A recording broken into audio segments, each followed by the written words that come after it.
ठीक है ना। तो ह्यूमन सर्कुलेटरी सिस्टम की जब बात करते हैं तो there are two types of circulatory system in humans. First one is known as blood vascular system and the next one is known as lymphatic system. तो यहाँ पर हम लोग अभी जिसको स्टार्ट किए हैं that is the blood vascular system. Broadly speaking this circulatory system consist of three part. First part is blood, second part is heart and third part is vessel. ठीक है ना, हम लोग तीनों को एक एक करके कवर करेंगे। तो सबसे पहले आते हैं first part. Blood is known as the fluid connective tissue. Blood को हम क्या बोलते हैं? फ्लूइड कनेक्टिव टिश्यू बोलते हैं। यहां मैं शॉर्ट में लिख रहा हूं, जरा स्पेस नहीं है। तो this blood is known as fluid connective tissue and it is composed of two parts. इसके दो पार्ट्स होते हैं। पहला पार्ट होता है आपका प्लाज्मा और दूसरा पार्ट होता है आपका फॉर्म्ड एलिमेंट। अगर हम परसेंटेज वाइज देखेंगे तो out of 100% of blood 55% is plasma part and remaining 45% is formed element part. चलिए हम इसकी बात करते हैं प्लाज्मा की। अगर प्लाज्मा का हम टोटल परसेंटेज देखेंगे तो अप्रोक्सीमेटली 92% जो होता है ये आपका होता है वाटर, और बचे हुए 8% में आपकी दूसरी चीजें पाई जाती हैं। तो इसको मैं यहाँ पर लिख देता हूँ कि क्या क्या चीजें पाई जाती हैं। तो बहुत तरह के आपके प्रोटीन्स होते हैं जो कि प्लाज्मा में डिजॉल्व स्टेट में पाए जाते हैं। इसके बाद बहुत तरह का वेस्ट मटेरियल होता है आपका, जो कि आपका प्लाज्मा में पाया जाता है। ठीक है, साथ ही साथ आपके न्यूट्रिएंट होते हैं, हॉर्मोन्स होता है, वेस्ट मटेरियल्स, न्यूट्रिएंट्स, हॉर्मोन्स। आप लोगों ने पढ़ा भी था कि इंडोक्राइन ग्लैंड क्या करता है? अपने हॉर्मोन्स को डायरेक्टली किस में पावर करता है? ब्लड में पावर करता है। साथ ही साथ इसमें आपके ऑर्गेनिक और इनऑर्गेनिक सॉल्ट्स पाए जाते हैं। ठीक है ना, इनऑर्गेनिक सॉल्ट्स सोडियम का होता है, क्लोरीन का होता है, ये सब आपकी प्लाज्मा में पाई जाती है। और एक केमिकल याद रखिएगा, इस केमिकल का नाम, plasma also contains one chemical known as heparin. Heparin नाम से आपको कुछ याद आ रहा है? थोड़ा सा आप ट्रेस कर सकते हैं क्या कि इस हेपरिन को प्रोड्यूस कौन करता है? अगर याद हो तो डाइजेस्टिव सिस्टम में हमने पढ़ा था कि liver is also known as hepar. ठीक है ना, तो उसी लीवर से आपकी प्रोड्यूस होती है heparin and heparin acts as an anticoagulant. ये कैसे काम करता है? ये एंटी कोगुलेंट की तरह काम करता है। थोड़ा आपने सोचा है क्या कि जो ब्लड हमारे बॉडी के अंदर फ्लो हो रहा है वो लिक्विड स्टेट में पाया जाता है, फ्लूइड स्टेट में पाया जाता है, लेकिन जैसे ही कभी ब्लीडिंग होती है तो वो ब्लीडिंग के बाद कुछ देर में खून आपका जम जाता है। तो हमारे बॉडी में खून जमे नहीं, इसके लिए हमारे ब्लड में एक केमिकल मिलाई जाती है जिसे हम एंटी कोगुलेंट केमिकल कहते हैं। और उस केमिकल का नाम आप याद रखिएगा, हेपरिन होता है। किससे प्रोड्यूस होती है? तो ये प्रोड्यूस होती है आपकी लीवर से। लीवर का ही दूसरा नाम हैपर था, तो हैपर से आपका नाम पड़ गया है हेपरिन। तो यहां तक समझने में आपको दिक्कत नहीं हुई होगी कि प्लाज्मा में क्या क्या पाया जाता है। तो फिर से देख लीजिए, 92% part of plasma is water, remaining 8% contains the solid part. This solid part contains proteins, waste materials like carbon dioxide and some other toxic chemicals. Nutrient पाए जाते हैं, ग्लूकोज, एमिनो एसिड, ये सब हार्मोन्स पाया जाता है। Inorganic salt like sodium and chlorine and potassium पाए जाते हैं। साथ में एंटी कोगुलेंट पाया जाता है। अब आते हैं हम लोग second part of the blood that is known as formed element. ठीक है, तो जब फॉर्म्ड एलिमेंट की बात करते हैं तो there are three different types of formed elements in case of human circulatory system. The first one is known as RBC. Over here we have WBC and last one is known as platelet. ठीक है ना, इसको हम platelets कहते हैं। तो तीनों पे ही आते हैं हम लोग। सबसे पहले आते हैं आरबीसी पे। तो आरबीसी का फुल फॉर्म अब क्या करोगे ना, सी फॉर सेल नहीं करोगे, सी फॉर कॉर्पसल। तो आरबीसी का फुल फॉर्म आपका है रेड ब्लड कॉर्पसल। एक्चुअली बहुत सारे स्टूडेंट्स होते हैं जो बेसिकली सी को सेल की तरह रेफर करते हैं, लेकिन यहाँ पर सेल नहीं होकर इस वर्ड को यूज करना है, कॉर्पसल। ठीक है, and RBC is also known as erythrocyte. Erythrocyte, तो पहली पॉइंट आप याद रखिए, RBC stands for red blood corpuscle, also known as erythrocyte. When we talk about WBC, this WBC is white blood corpuscle.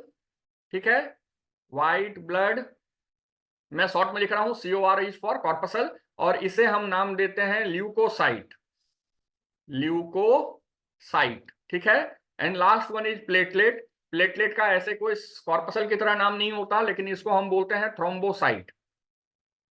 Thrombocyte, क्योंकि इसके अंदर एक protein पाई जाती है, एक एंजाइम पाई जाती है जिसका नाम थ्रोम्बिन होता है, इसी से इसका नाम थ्रोम्बोसाइट पड़ा है। तो याद रखिएगा, RBC stands for erythrocyte, WBC stands for leucocyte and platelet stands for thrombocyte. तो ये इसका तीनों का टेक्निकल नेम हो गया, ठीक है ना। अब हम लोग क्या करते हैं, वन बाय वन मैं यहां पर आपको तीनों को डिस्कस कर लेता हूं कि किसकी कितनी अमाउंट आपकी पाई जाती है। तो हम लोग शुरू करते हैं सबसे पहला आरबीसी के साथ, ठीक है ना। तो आरबीसी के केस में फर्स्ट पॉइंट याद रखना है कि इनका शेप कैसा होता है, बाइकॉन्केव शेप होता है। बाइकॉन्केव कैसा मैं बता देता हूं। चाय का कप हम लोग जिस सॉसेज में देते हैं ना, नीचे वाला जो तस्तरी होता है, सॉसेज होता है, उसका आकार आपने देखा होगा। तो जैसे चाय का आपका सॉसेज का आकार होता है, वैसे ही आपकी आरबीसी होती है, तो इसे हम बोलते हैं बाइकॉन्केव। साथ में ये आपका होता है सर्कुलर, ठीक है ना, आउटलाइन में सर्कुलर दिखाई पड़ेगा। It is E nucleated. E nucleated मतलब आप समझते ही हैं, ये न्यूक्लियस इसमें नहीं पाई जाती है, ठीक है। मैं थोड़ा सा स्क्रीन को इधर कर दे रहा हूं ताकि लिखने के लिए जगह मिल जाए। तो याद रखिएगा ये कैसा होता है, ई न्यूक्लिएटेड होता है, मतलब कि न्यूक्लियस यहां पर आपकी एब्सेंट होती है। माइनस मतलब समझ जाइएगा, न्यूक्लियस रिमेन्स एब्सेंट। अगर साइज की बात करते हैं तो अप्रोक्सीमेटली 7 माइक्रोन मीटर होता है डायमीटर में, ठीक है ना। इसी कारण से इसे हम ह्यूमन बॉडी का सबसे लार्जेस्ट सेल भी कहते हैं। अगर आपसे पूछा जाता है कि which is the largest cell in case of human, तो आंसर आपका होगा आरबीसी। ये आप अंतर समझिए, ये लार्जेस्ट है और न्यूरॉन को हम लॉन्गेस्ट बोलते हैं। न्यूरॉन को कभी कभी लोग लार्जेस्ट की तरह रेफर कर देते हैं, लेकिन अंतर है कि ये आपका सबसे बड़ा होगा क्योंकि डायमीटर के केस में हम स्टडी कर रहे हैं, जबकि न्यूरॉन जो होती है उसे हम लेंथ के केस में स्टडी करते हैं, ठीक है। साथ ही साथ इसमें याद रखना है कि आरबीसी में सेल ऑर्गेनेल्स भी क्या होते हैं, एब्सेंट होते हैं, ठीक है। यहां पर आपकी सेल ऑर्गेनेल्स नहीं पाई जाती है। उसका रीजन होता है, आरबीसी को क्या कैरी करना है, ऑक्सीजन, ठीक है। और ऑक्सीजन कैरी करने के लिए स्पेस चाहिए, तो उस स्पेस को एकोमोडेट करने के लिए यहां पर आपकी सेल ऑर्गेनेल जो होती है वो एब्सेंट हो जाती है। साथ ही साथ इसके अंदर आपका रिस्पायरेटरी पिगमेंट पाया जाता है, ठीक है। तो इस रिस्पायरेटरी पिगमेंट को हम क्या बोलते हैं, तो this respiratory pigment is known as haemoglobin. ये आप लोग बहुत अच्छे से जानते भी हो, हेमोग्लोबिन। अब देखिए मैं आपसे क्वेश्चन पूछता हूं, उसका आंसर आपका कैसे होगा। क्वेश्चन आपका है कि why RBC appears red in colour. जो सबसे पहला आंसर आता है वो सीधा लिखा होता है कि RBC contains haemoglobin, hence it is red in colour. लेकिन एक्चुअली ये रीजन नहीं है कि आरबीसी के अंदर हेमोग्लोबिन है इसलिए रेड कलर है। अगर इसके नाम पे आप ध्यान दोगे ना, तो फर्स्ट पार्ट में क्या नाम है, हेमो। तो ये हेमो आता है हेमी से, ठीक है ना। और हेमी वर्ड मतलब क्या होता है आपका, आयरन। और जो पीछे का पार्ट है ग्लोबिन, ये आपका प्रोटीन पार्ट होता है। तो आपको याद रखना है कि हेमोग्लोबिन दो कंपोनेंट का बना होता है, और वो होता है आयरन और प्रोटीन। और आयरन में जब रस्ट लगता है, जंग लगती है, और कभी आप उसको खुरुच के देखना, वेरी गुड स्नेहा, क्योंकि हेमोग्लोबिन में आयरन है, तो इसी आयरन के कारण इसका कलर कैसा हो गया है, आपका रेड हो गया है। दोनों का परसेंटेज चाहिए तो आप याद कर सकते हैं। हेमोग्लोबिन के अंदर में अप्रोक्सीमेटली 15% आयरन और 85% प्रोटीन होती है। और हर एक आरबीसी के अंदर आपके 4 मॉलिक्यूल्स पाए जाते हैं आयरन के। और इसी कारण से आरबीसी एक समय में कितना ऑक्सीजन कैरी कर सकती है, 4 ऑक्सीजन कैरी कर सकती है। This is the maximum number of oxygen carried bye RBC, ठीक है ना। चलिए अब आते हैं इनके नंबर पे कि इनका काउंट कितना होता है। अगर हम लोग ह्यूमन के केस में बात करें तो 5.5 मिलियन, ठीक है, 5.5 मिलियन पर ml ये किस में पाया जाता है, आपका मेल के केस में। और अगर हम फीमेल की बात करें तो 4.5 मिलियन से 5 मिलियन पर ml ये पाया जाता है फीमेल के बॉडी के अंदर। तो ये आपका आरबीसी का काउंट हो गया। आरबीसी का life span you know very well. अगर लाइफ स्पेन की बात करते हैं तो लाइफ स्पेन आरबीसी की कितनी होती है, अप्रोक्सीमेटली 120 डेज। 120 डेज मतलब कि अप्रोक्सीमेटली कितने महीने हो गए आपके, 4 महीने इसकी लाइफ स्पेन होती है। साथ ही साथ याद रखना है कि आरबीसी आपकी कहां पर डिग्रेड होती है, ब्रेक होती है, तो RBC gets broken down in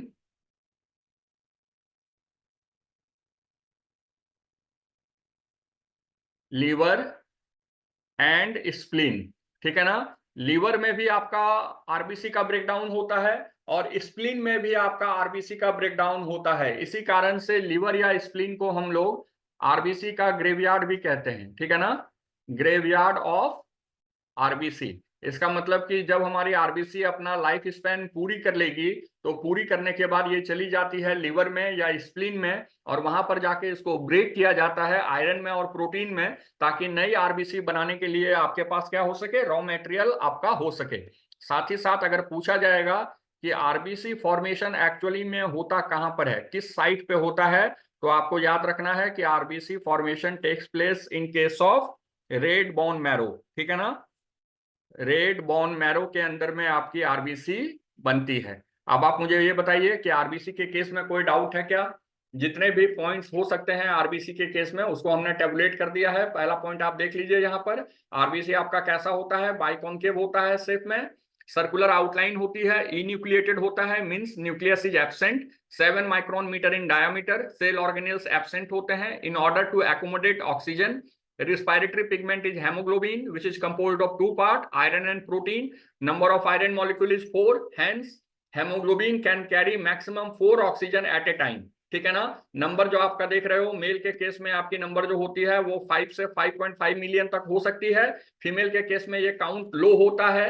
life span आपकी 120 डेज। आरबीसी का ग्रेवयार्ड आपका हो गया लिवर और स्प्लीन, और आरबीसी फॉर्मेशन कहां पर होती है, रेड बोन मैरो में होती है। तो आप मुझे ये बताइए कि अभी तक इसको समझने में कहीं कोई डाउट?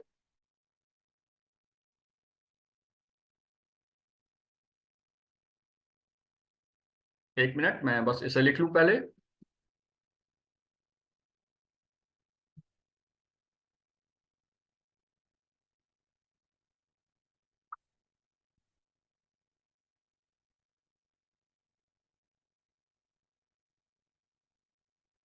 नहीं नहीं बाबू, 120 डेज, 3 से 4 दिन आपका होता है इसका, आपके डब्ल्यूबीसी की अप्रोक्सीमेटली 7 डेज होती है, ठीक है।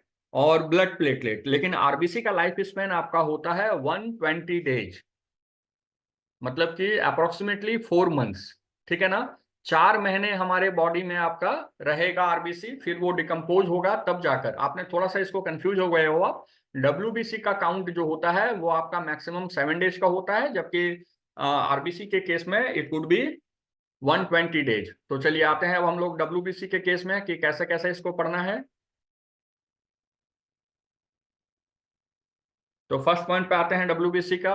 डब्ल्यूबीसी कैसी होती है आपकी, कलरलेस होती है, पहला पॉइंट तो ये याद रखना है। साथ में आपकी न्यूक्लिएटेड होती है, मतलब कि यहाँ पर आपका न्यूक्लियस पाया जाता है। शेप जो होता है ये इरेगुलर से लेकर राउंडेड शेप का हो सकता है, ठीक है ना। तो ये हो गई इसकी पहली पॉइंट। आरबीसी का कलर कैसा है, there is no specific colour, hence colourless.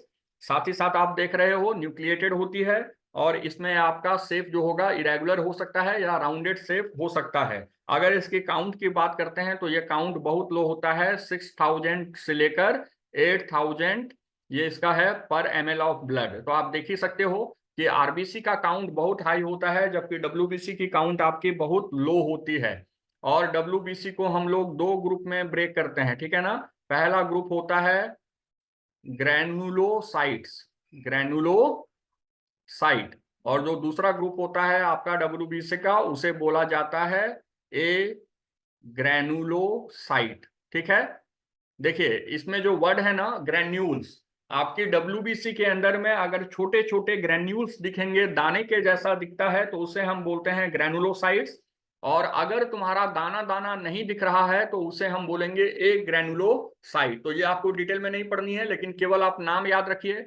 अक्सर कभी आप लोगों ने किसी का ब्लड टेस्ट देखा होगा, तो उसमें अक्सर आप देखते हो ना eosinophil count, basophil count, neutrophil count. तो ये तीनों जो होते हैं इस्नोफिल, बेसोफिल और न्यूट्रोफिल, ये होता है ग्रैनुलोसाइट का टाइप। दैट मीन्स कि ग्रैनुलोसाइट आपकी 3 तरह की हो जाती है। पहला होता है इसिनोफिल, ठीक है, पहला हो गया आपका इसिनोफिल, दूसरा आपका हो गया बेसोफिल, और तीसरा आपका हो जाता है न्यूट्रोफिल, न्यूट्रोफिल। तो these are the 3 types of granulated WBC, ठीक है। और जब एक ग्रैनुलोसाइट की बात करते हैं तो एक ग्रैनुलोसाइट आपका 2 टाइप्स का होता है। पहला होता है लिम्फोसाइट, लिम्फोसाइट, साइट और दूसरा आपका होता है मोनोसाइट। ठीक है, मोनोसाइट। तो ये हो गया आपका टाइप्स ऑफ डब्ल्यूबीसी। तो डब्ल्यूबीसी ज्यादा और कुछ पढ़नी नहीं है 10 में हमें। इसका आप कलर देखिएगा, कलरलेस, न्यूक्लिएटेड, न्यूक्लियस पाई जाती है। ये एक मेजर डिफरेंस है बिटवीन आरबीसी एंड डब्ल्यूबीसी। और सेफ आपका हो गया, काउंट आपकी बहुत कम होती है, but this count can also provide proper resistance in our body. हमारी बॉडी की जो डिजीज रेजिस्टेंट एबिलिटी होती है ना, वो डब्ल्यूबीसी के कारण ही होती है। डब्ल्यूबीसी को हमने दो ग्रुप में ब्रेक किया है, ग्रेनुलोसाइट और ए ग्रेनुलोसाइट के ग्रुप में। तो यहां पर ध्यान देना है कि फंक्शन अगर आपसे पूछा जाएगा ना कि what is the function of WBC, तो सिंपली याद रखिएगा, it provides resistance against disease causing pathogens. तो हमारी जो इम्यूनिटी होती है, डिजीज रेजिस्टेंट एबिलिटी होती है, ठीक है ना, प्रोवाइड रेजिस्टेंस, या इसको आप सिंपली समझो इम्यूनिटी। तो डब्ल्यूबीसी जो होता है ये ह्यूमन के बॉडी में या किसी भी मैमल के बॉडी में इम्यूनिटी प्रोवाइड करने का काम करता है। और उसमें भी आप याद रखिएगा कि लिम्फोसाइट जो होती है ना, ये सबसे इंपॉर्टेंट होते हैं इम्यूनिटी प्रोवाइड करने में, लिम्फोसाइट। तो ये आपकी हो गई पूरी की पूरी डब्ल्यूबीसी। इसमें कहीं कोई दिक्कत है बाबू, या थर्ड पे चले हम लोग? तीसरा जो हमारा है दैट इज प्लेटलेट। ठीक है ना, प्लेटलेट्स। चलिए इसको हम लोग थोड़ा सा देख लेते हैं। पहली बात, ये कैसा होता है? नॉन न्यूक्लिएटेड, मतलब कि इसमें भी न्यूक्लियस क्या होगी आपकी, एब्सेंट होती है। ठीक है ना। अगर आप साइज देखोगे तो 2 to 3 माइक्रोन मीटर इसकी साइज हो जाती है, 2 to 3 micron metre in size. Colourless होता है। ठीक है, कैसा होगा? कलरलेस होगा। साथ ही साथ इसका शेप आपका अलग अलग हो सकता है। एक और चीज इसमें देख लेंगे कि इसका काउंट कितना होता है। मैं थोड़ा सा स्क्रीन को ऊपर कर दे रहा हूं। इसकी काउंट आपको याद रखनी है कि अप्रोक्सीमेटली 1,45,000 से लेकर ये आपका 4,50,000, ठीक है ना, इतना पाया जा सकता है पर ml ऑफ ब्लड। ठीक है। साथ में इसमें फंक्शन याद रखना है कि it basically helps in forming blood clot. ये ब्लड क्लॉट को बनाने में हेल्प करते हैं। ठीक है ना। और प्लेटलेट के अंदर में जो इंजाइम बनेगी उस इंजाइम का नाम याद रखिएगा, थ्रोम्बिन इंजाइम। ठीक है ना। थ्रोम्बिन इंजाइम ही आपका ब्लड क्लॉट बनाने में हेल्प करता है। तो ये देखिए, आप पहले चीज समझिए, अभी कुछ देर पहले मैंने आपको बताया था कि हमारे ब्लड में एक एंटी कोगुलेंट पाया जाता है, हेपरिन, जो कि खून को जमने नहीं देता। लेकिन हेपरिन के साथ कंडीशन अप्लाइड है कि हेपरिन तभी काम करेगा जब वो बॉडी के अंदर हो। जैसे ही हेपरिन आपका बॉडी के बाहर जाता है चोट लगने के बाद, वैसे ही वो नॉन फंक्शनल हो जाता है। इसी कारण से हम लोग थ्रोम्बिन को यूज करके क्या कर सकते हैं, ब्लड को क्लॉट कर सकते हैं। तो ये हो गया हमारा कंप्लीट ब्लड का कंपोजिशन। हमने दो पार्ट देखा था ब्लड का। पहला पार्ट आपने देखा था प्लाज्मा, और दूसरा पार्ट आपने देखा था उसका आपका फॉर्म्ड एलिमेंट। ठीक है। तो यहां तक आई होप कि समझने में बिल्कुल दिक्कत नहीं हुई होगी। तो अब हम लोग बहुत शॉर्ट में ना फंक्शंस ऑफ ब्लड, क्या क्या फंक्शन परफॉर्म करता है वो हम लोग देखते हैं। सबसे पहला, blood help in transport of gases. ये गैस के ट्रांसपोर्ट में हेल्प करता है। ठीक है ना। तो first point is transport of gases. तो यहाँ पर याद रखना है, दो ही गैस आपको ज्यादा काम आएगा, ऑक्सीजन एंड कार्बन डाइऑक्साइड। ठीक है ना। तो इस दोनों रिस्पायरेटरी गैसेस को ट्रांसपोर्ट करने में हेल्प करेगा आपका ब्लड। दूसरा, ट्रांसपोर्ट ऑफ न्यूट्रिएंट्स। ठीक है।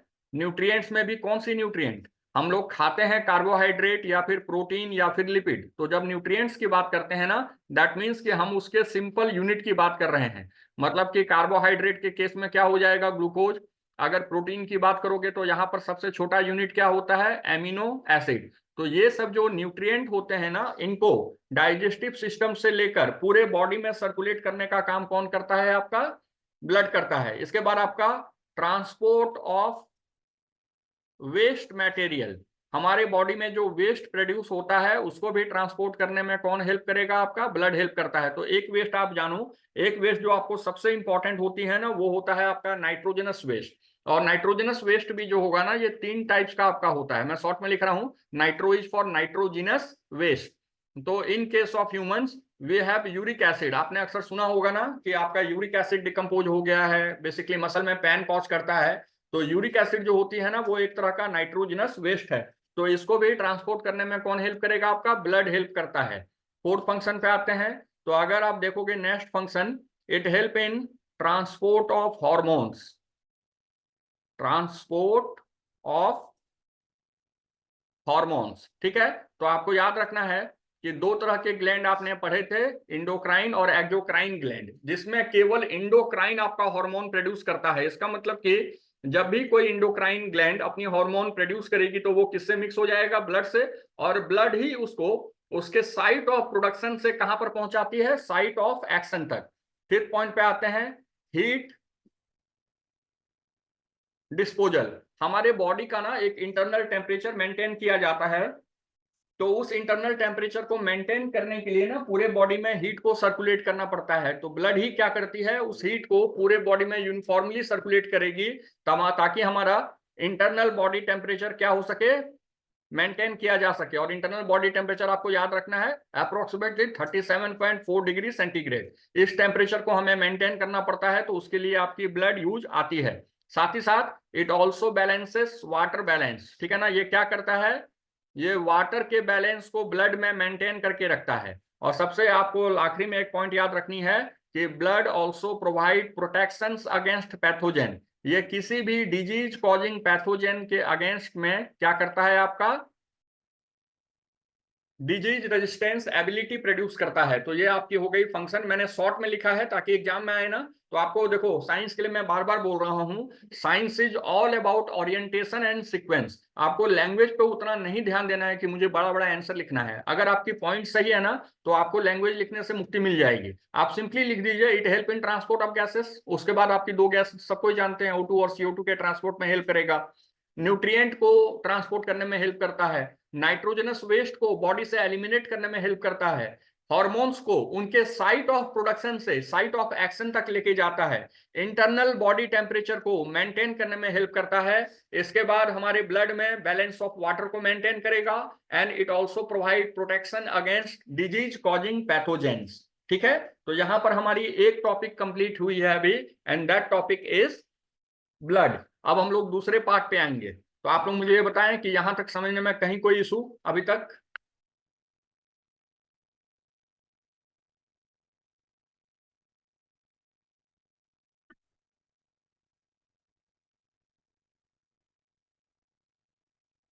ओके, चलिए ठीक है।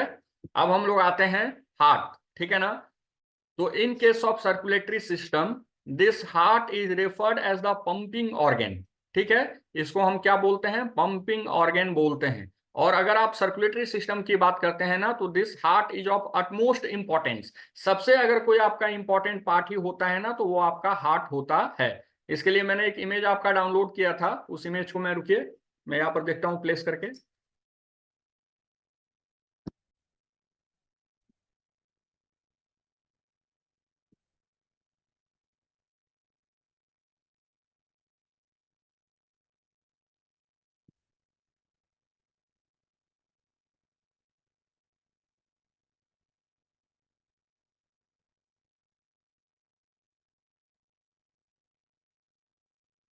अभी नहीं आ पाएगा बेटा इमेज, कोई दिक्कत नहीं है। मैं सिंपल सा एक डायग्राम बना के आपको दिखा दूंगा, ठीक है।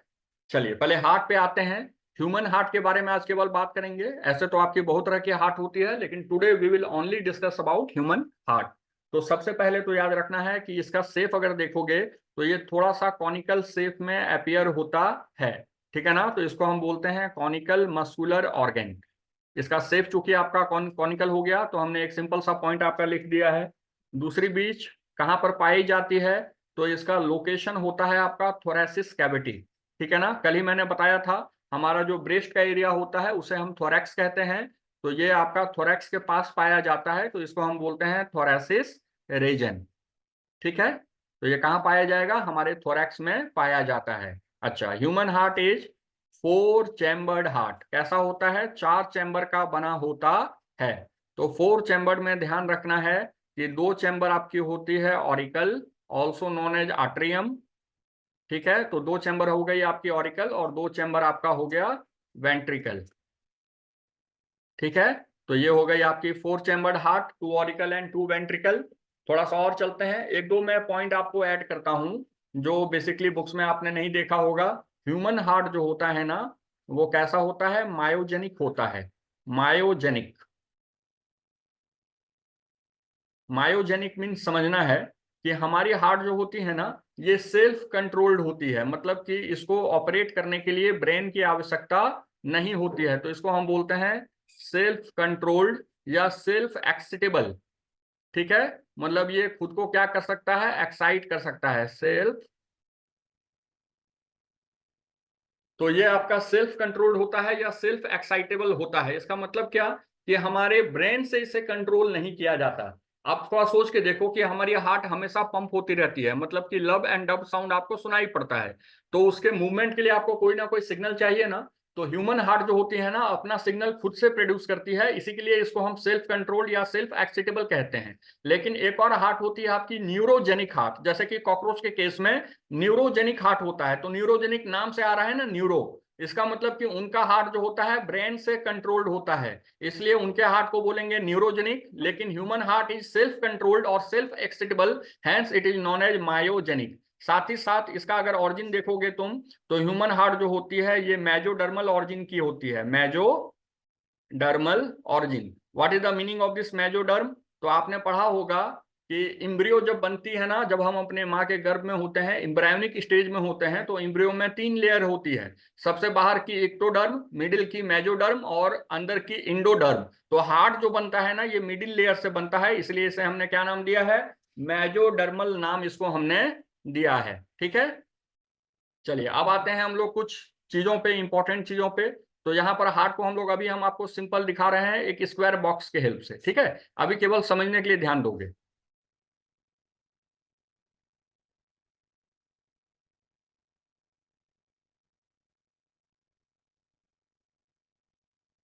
हमने वेंट्रिकल को थोड़ा सा बड़ा रखा है ताकि मैं दिखा सकूं। तो इधर हम लिख लेते हैं लेफ्ट ऑरिकल, इधर लिख लेते हैं लेफ्ट वेंट्रिकल, यहाँ पर आपका राइट ऑरिकल और यहाँ पर आपका राइट वेंट्रिकल। ठीक है, तो थोड़ा सोच के देखो पहले कि दोनों ऑरिकल के बीच में यहाँ पर, ठीक है ना, इस जगह में आपकी क्या पाई जाती है, वॉल पाई जाती है, ताकि दोनों ऑरिकल आपका आपस में मिले नहीं। तो इसको हम बोलते हैं इंटर ऑरिकुलर सेप्टम, मतलब कि दो ऑरिकल को अलग करने वाला सेप्टम। उसी ढंग से दोनों वेंट्रिकल के बीच में यहाँ पर देखो, यहाँ पर भी मसल की एक वॉल पाई जाती है।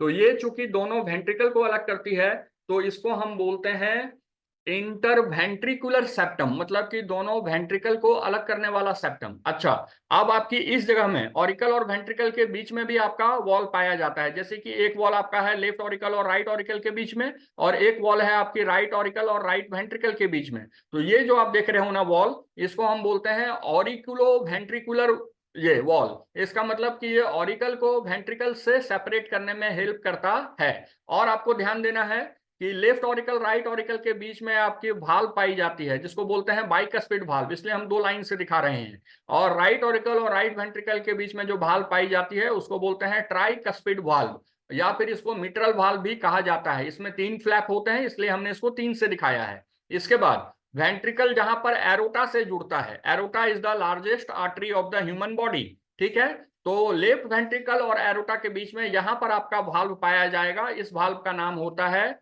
Semi lunar valve. ठीक है ना, हाफ मून शेप के दिखाई पड़ते हैं, इसलिए हमने इसको नाम दिया है सेमी लूनर भाल्व। तो अगर ध्यान दोगे तो लेफ्ट ऑरिकल लेफ्ट वेंट्रिकल के बीच में यहां पर था तुम्हारा बाई कस्पिड भाल्व। ठीक है, बाई कस्पिड भाल्व। और राइट ऑरिकल राइट वेंट्रिकल के बीच में यहां पर था तुम्हारा ट्राई कस्पिड वाल्व। ठीक है, ट्राई कस्पिड वाल्व। तो अब देख लो पॉइंट, यहां पर 4 पॉइंट आपकी निकल के आ रही है, इसको मैं लिख देता हूं ताकि आपको समझने में आसानी हो। दोनों ऑरिकल के बीच का जो वॉल होता है, ठीक है ना, इसको बोलते हैं इंटर ऑरिकुलर वॉल। दोनों वेंट्रिकल के बीच का जो वॉल है इसको बोलते थे इंटर वेंट्रिकुलर वॉल्व। इसके बाद ऑरिकल और वेंट्रिकल के बीच में जो वाल्व है, वॉल है, उसे बोलते हैं ऑरिकुलो वेंट्रिकुलर वॉल। दोनों फिर यहाँ पर भाल्व पाई जाती है, इस वॉल्व को हमने नाम दिया है बाइकस्पिड और ट्राइकस्पिड वॉल्व। तो सारे पॉइंट्स को यहाँ पर हम लोग एक्यूमुलेट कर लेते हैं। सबसे पहला, वॉल B/W समझ जाइएगा, बिटवीन है, ठीक है ना। टू ऑरिकल, दो ऑरिकल के बीच का जो वॉल्व है, ऑरिकल का ही दूसरा नाम आट्रियम भी होता है, ठीक है, तो इसको बोलते हैं inter auricular valve, inter auricular valve, ठीक है ना। इसके बाद वॉल बिटवीन टू वेंट्रिकल, दो वेंट्रिकल के बीच का जो वॉल होगा उसको बोलेंगे इंटर, यहां पर ऑरिकुलर की जगह हो जाएगा आपका वेंट्रिकुलर वॉल। इसको ठीक कर लो बाबू, यहां गलती से वाल्व लिख दी है, यहां पर होगा वॉल, ठीक है। इसके बाद wall between auricle and ventricle, auricle और वेंट्रिकल के बीच में जो वॉल पाई जाएगी उसको हम नाम देंगे ऑरिकुलो डैश वेंट्रिकुलर वॉल। तो क्लियर हो गया है बाबू कि तीन तरह का वॉल हो गया। पहला वॉल दोनों ऑरिकल को अलग करेगा, उसको नाम देंगे इंटर ऑरिकुलर। फिर वॉल आपकी वेंट्रिकल को अलग करता है, उसको नाम देते हैं इंटर वेंट्रिकुलर वॉल। और जो वॉल आपकी ऑरिकल और वेंट्रिकल को सेपरेट करती है उसका नाम होता है ऑरिकुलो वेंट्रिकुलर वॉल, ठीक है। अब हम लोग इसके नीचे में दूसरा टॉपिक कवर कर लेते हैं कि कितने तरह के वाल्व्स पाए जाते हैं। तो पहले याद रखना है valve between LA left auricle and left ventricle, ठीक है ना। लेफ्ट ऑरिकल और लेफ्ट वेंट्रिकल के बीच में जो वाल्व पाया जाता है इसको नाम देते हैं bicuspid valve, bicuspid valve, ठीक है ना। इसके बाद valve between right auricle and right ventricle, यहां पर जो वॉल्व पाई जाएगी उसको बोलेंगे ट्राई कस्पिड, या फिर इसी का दूसरा नाम हो जाता है मिट्रल वॉल्व, ठीक है। और इसके बाद एक और वॉल्व आपको याद रखनी है, सेमी लूनार वाल्व। तो याद रखिएगा कि सेमी लूनार वाल्व कहां पाया जाता है, लेफ्ट वेंट्रिकल एंड एरोटा, जहां पर लेफ्ट वेंट्रिकल एरोटा से जुड़ेगी। एरोटा याद रखिएगा, largest artery of human body is aorta. और अगर लार्जेस्ट वेन आपसे पूछा जाता है तो वो होता है वेना कावा। बॉडी का सबसे बड़ा आर्टरी है एरोटा और सबसे बड़ा वेन होता है वेना कावा। तो लेफ्ट वेंट्रिकल और एरोटा के बीच में जो वॉल्व पाई जाएगी उस वॉल्व को हम नाम देते हैं सेमी लूनार वॉल्व, ठीक है ना। हाफ मून शेप्ड होता है इसलिए आपका इसका ये नाम पड़ा है। तो आपने तीनों वॉल देख लिया, तीन तरह का वॉल। फिर आपने ये भी देखा कि कितने तरह के वाल्व पाए जाते हैं हमारे हार्ट में। तो अभी तक बाबू इसको समझने में कहीं कोई इशू, ये हमारा हार्ट का टॉपिक कंप्लीट हुआ कि हमारी हार्ट का स्ट्रक्चर कैसा होता है। कहीं पर कोई इशू है इसमें?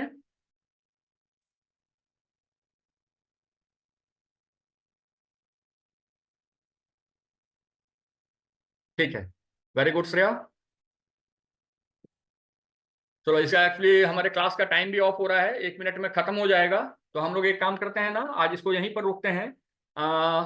हम लोग अगले टॉपिक में पूरा प्लांट और इसको कंप्लीट करेंगे। तो थोड़ा सा मैं आपके लिए एक टॉपिक अभी डिस्कस कर रहा हूँ। एक टॉपिक जो बहुत फ्रिक्वेंटली पूछा जाता है इससे, वो होता है डबल सर्कुलेशन, ठीक है ना। तो एक क्वेश्चन तो होती है कि what is the significance of double circulation. आपको मैंने श्रेया बताया भी था कि हमारे वर्टिब्रेट